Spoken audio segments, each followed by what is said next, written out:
Hey, what's up, guys? Jeff Minickbach here. I'm the owner of No Limit Creatives, and I wanted to share a quick video that is with a customer we've been working with for a while. He sells retail product on Amazon, and I wanted to show how real photographs work versus like 3D renderings when you're trying to sell products online, and just how snapping a bunch of random I say random, it's not truly random, but a bunch of different angles of your products, even angles that seem weird at the time, how far they can go when you want to Photoshop your product into images like lifestyle photos and stuff like that. So this is the original product design.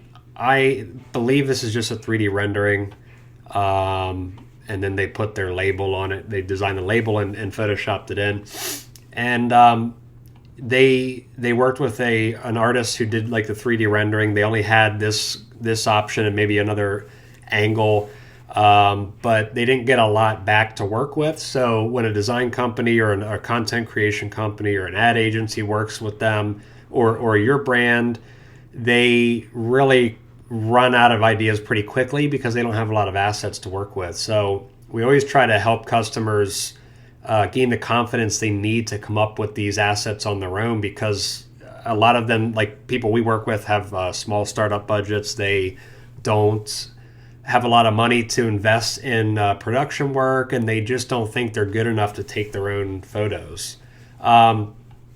So this is their old packaging. Then they got their packaging redone in a new 3D rendering. The packaging itself is really cool, but the issue we were running into was that it looks exactly like a rendering. It doesn't look real. When we try to Photoshop into pictures like this for them, it's just a flat, one-dimensional graphic basically, and it looks like that. I mean, you can tell it's fake looking, and there's no crinkles in the packaging or any kind of shadows. We had to add some shadow over it just to try to make it a little more believable, but there's really only so much you can do with a flat rendering like this. So I took a bunch of photos for the customer of his product, and I shot a ton of different angles. Hopefully, you guys can see all these, but I just went to town on shooting with a Canon DSLR camera. I did some straight on shots. I started to slowly spin it in different directions. So I was taking it in different angles, which this might look really dumb and weird at the time, but for a designer, having all these angles will really let us superimpose this into lifestyle images that look real.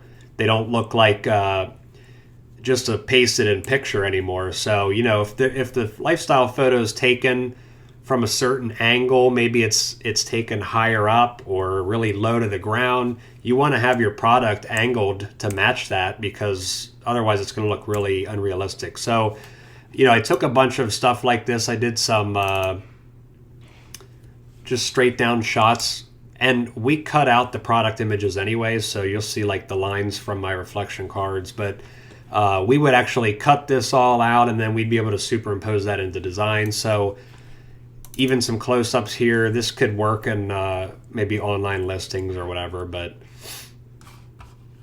my point with this video is that if you sell products, you don't have access to a high budget production company, you don't get a lot back from a 3D artist, you just don't have a lot of angles, you can shoot these yourselves on a flat plain background, any color really. I mean, white's nice because it's really easy to cut products out from a white background, but any flat, pattern free design would be fine behind it. It could be even a piece of construction paper or a poster.